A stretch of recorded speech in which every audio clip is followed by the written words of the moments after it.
Have you ever known what to do, but just for some dumb reason, nothing happens? You know exactly what the next step is to get the results that you're looking for. You have a high level of confidence. You have supporting third-party evidence that this is the right path, yet you look back on your life and realize you did not take action. Hi, this is Justin Hitt with Inside Strategic Relations. I have ADHD and Asperger's. I've gone through multi-day psychological evaluations. In fact, I highly recommend the executive evaluation. All senior level executives go through it. It's a multi-day psychological evaluation and physical evaluation that will tell you more about what you are and more about your challenges than you can ever imagine.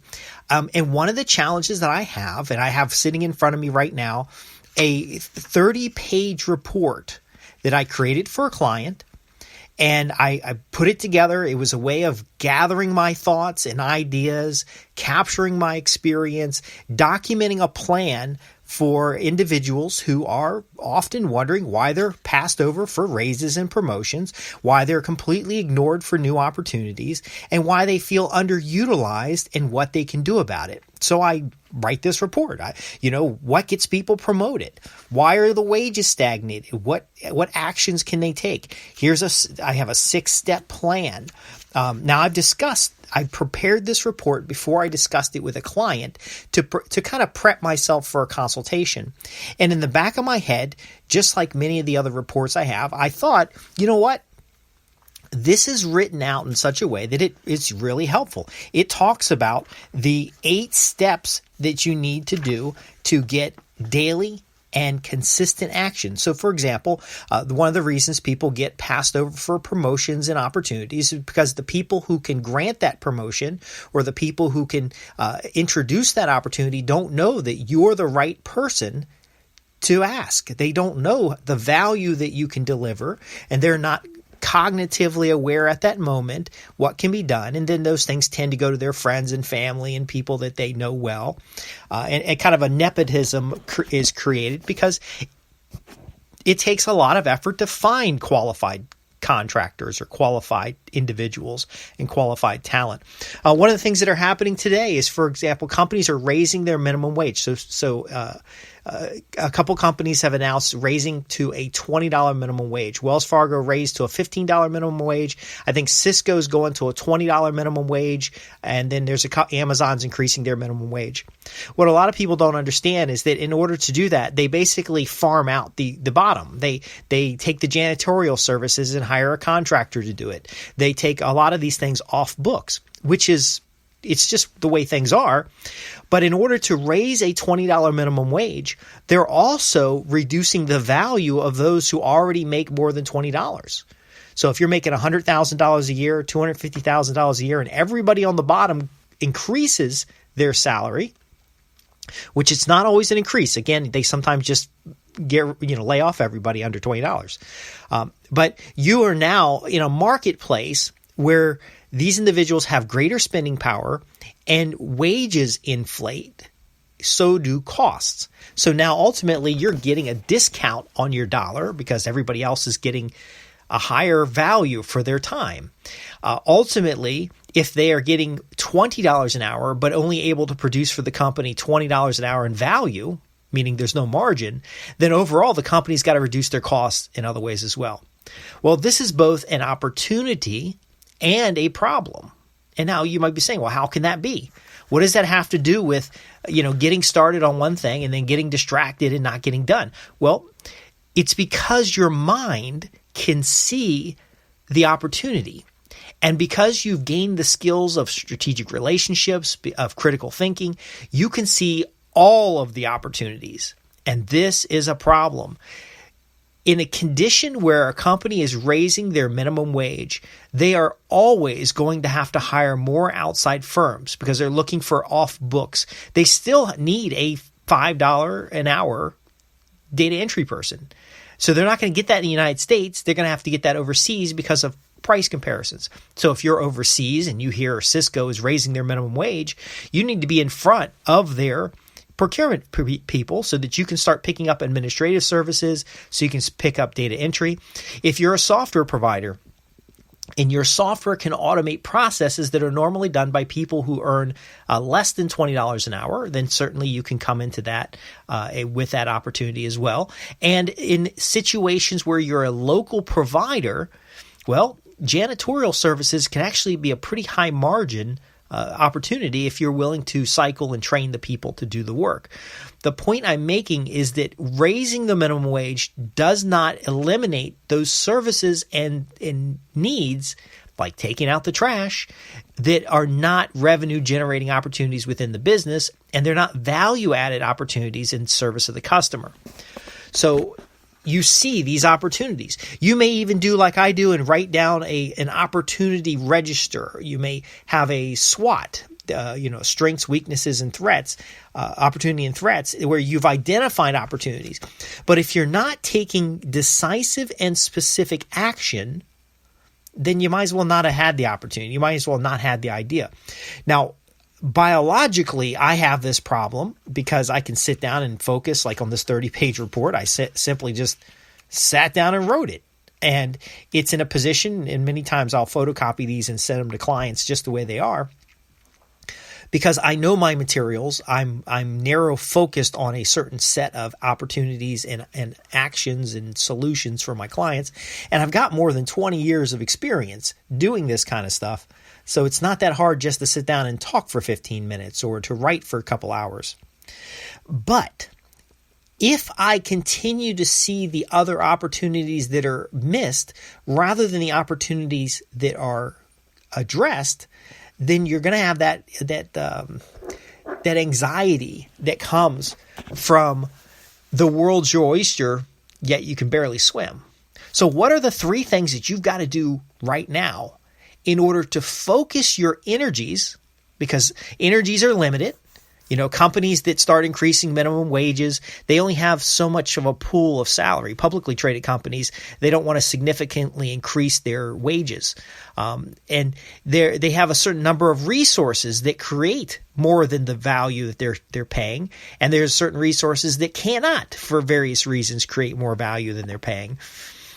These are constraining factors. So the first thing you need to do is you take your opportunities and you inventory them, both with the opportunity and the constraints. So we do this in a project portfolio. So we'll list out all the projects, and then we'll have various criteria to identify, is this a project that we have the resources for? Is this a project that has an immediate revenue generation? Is this a project that increases value to customers? Is this a project that we want to do? And we build out this criteria, which gives us a score that tells us which projects we should focus on. It is good that you see all of the opportunities available. You may even communicate these potential opportunities with prospective customers, but ultimately there's a point where one opportunity will be significantly more valuable than another. And once you've identified that through this step 1, this inventory, then you can take step 2, which is then test the concept. One of the challenges that I've had is I've sat down and written reports. I thought, hey, I'm talking to a client. I needed a little follow-up to the call. I've written this report because it's addressing the consultation for the client. It's addressing some problem they're facing. And I give it to them, and it's just overwhelming to them. It's too much information. It's too much stuff. But I was creating it because I know that these reports very often become my external memory. Having sleep issues for more than 15 years, I now have my sleep apnea machine. I'm in a better medical condition to pay attention, but there's still some challenges. So again, writing down everything I know in as organized a fashion and in some kind of report or some kind of findings. It's a report of findings. I've been able to help clients who will take the time to read it, but also to create an external memory. So when the next client comes along and asks, I'm simply revising a report rather than starting from scratch. This is a way of testing concepts. So you inventory, you determine which opportunities are worth pursuing, then you test the concept to see whether or not your assumptions were correct. one of the things that came from my evaluations, the executive evaluations, is that I tend to be very optimistic. I'm not only very optimistic, I tend to hold people to a higher level, a higher standard, and really feel from an external perspective that they can create more than they believe they can create. Not only that, is that I'm so invested in that connection because I don't really, I don't go hang out with people and go to ball games and stuff.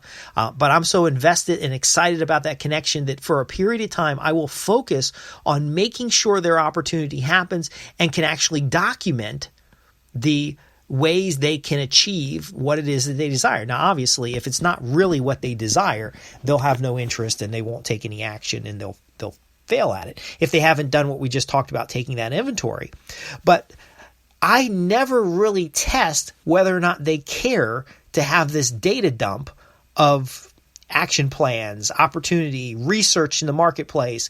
I don't really test that when it's like an initial consultation. At least I didn't in the past.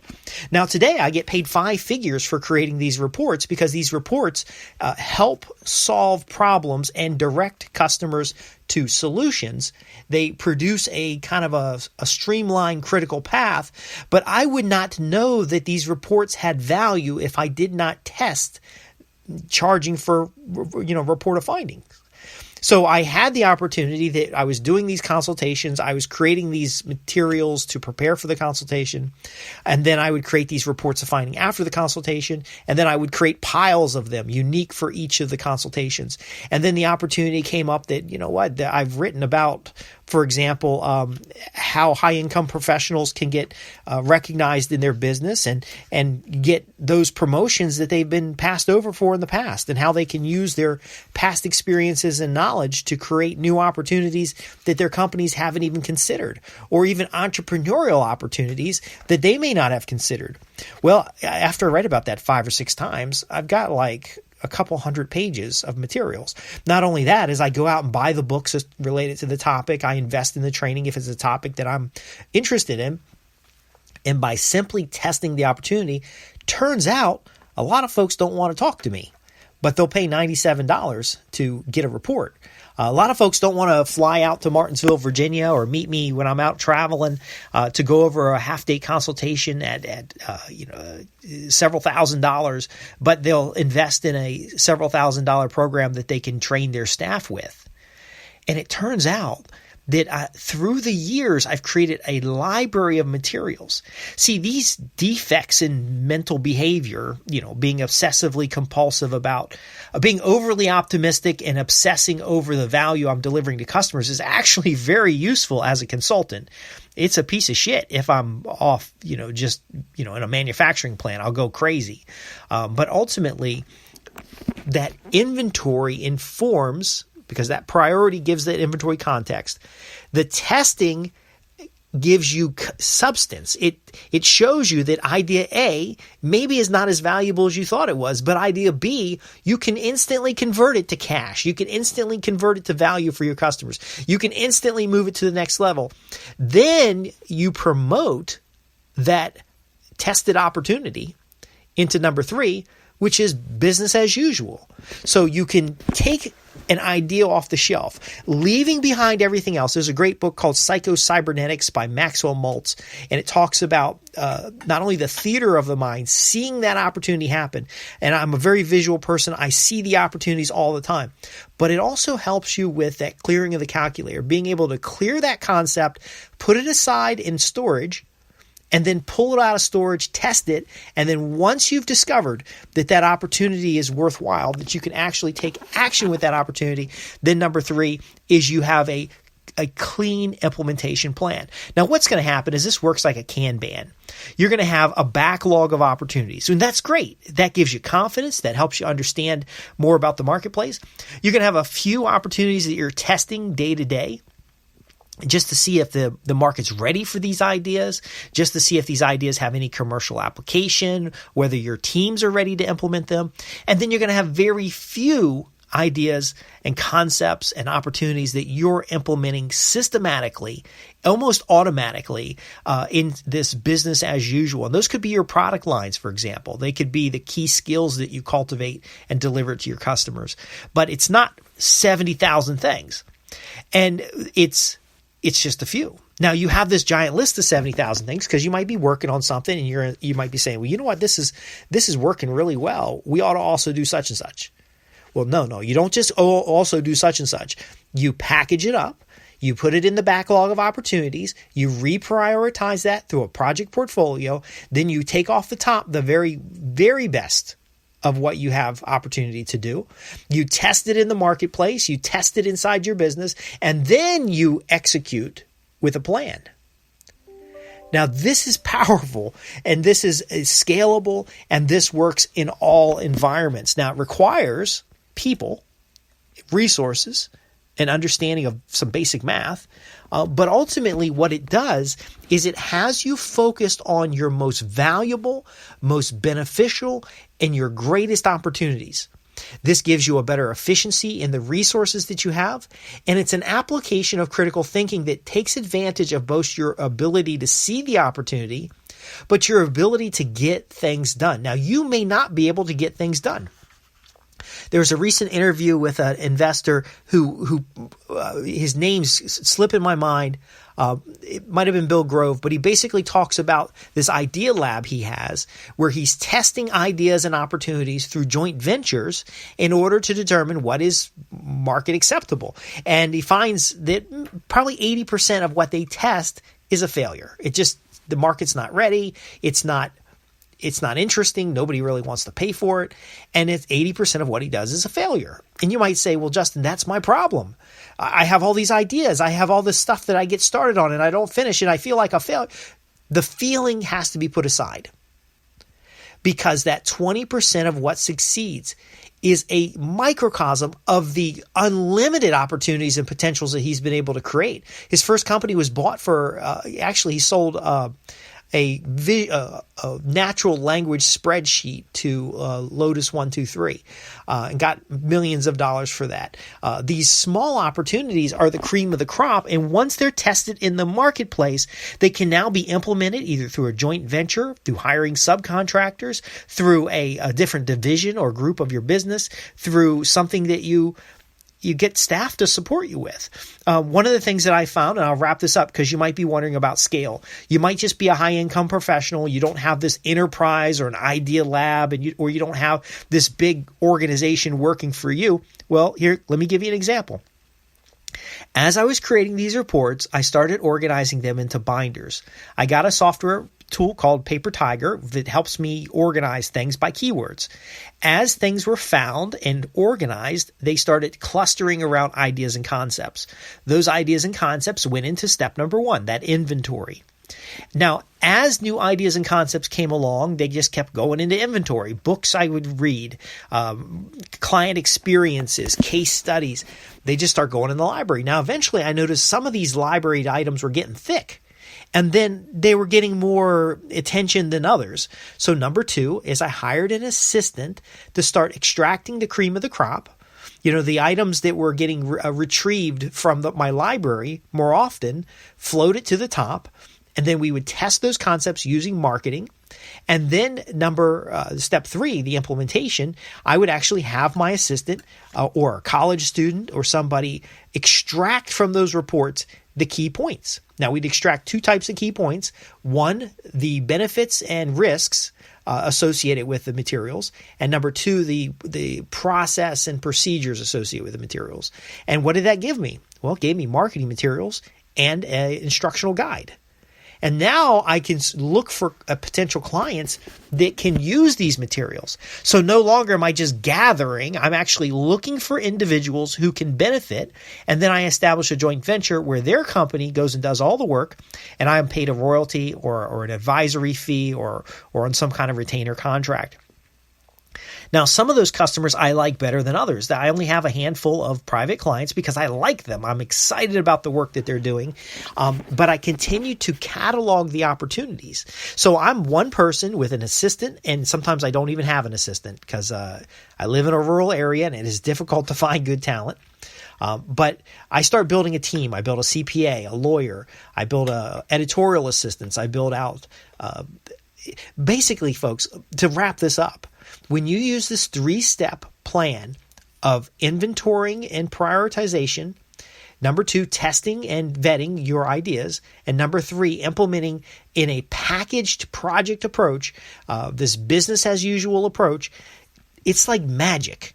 This stuff will grow your value in the marketplace. It'll increase your opportunities. It will, in fact, grow your wealth and demand for what it is that you do. However, without these 3 steps, you'll be quickly overwhelmed, frustrated, and back to the situation where you pull something off the shelf, it's nearly a complete finished product, and you've got it in hand like this 30-page report, and you say, damn, I know I've already been paid for this, but I can do so much more with it. Well, you can handle that emotional element by simply cataloging it, putting it back in the system, letting it float to the top, and understanding that you are currently working on the most important and the most valuable activities that you can. You'll be able to automate more of what you do. You'll be able to get this arbitrage that I'm describing. When you increase somebody's wages to $20 an hour, you got to make sure you can make more than $20 an hour off the value they're delivering in order to continue to pay them. But ultimately, folks, it gives you more control and power. It gives you greater influence in a marketplace, and it gives you a way to take other people's ideas, other people's investments, other people's resources, and multiply the value you can deliver. Who cares what they pay people as minimum wage? Personally, I believe minimum wage is zero. I would like to give people opportunities as interns to learn the skills that I've shared here. But ultimately, you can stop worrying and eliminate frustration with this simple 3 steps. These simple 3 steps orients all the resources you have on the greatest opportunities available to you and yields influence, power, control, strength far beyond what anybody else can imagine. And it's very easy to do once you follow the simple system. If you have questions about this or anything else I share, I'm Justin Hitt with Inside Strategic Relations. You can join us with our newsletter at www.insidestrategicrelations.com. You can reply to however you got this material, ask your questions. My staff will gather it up, and we'll make sure that we get you tools and resources that help you transform business relationships into profits guaranteed. Thanks for listening.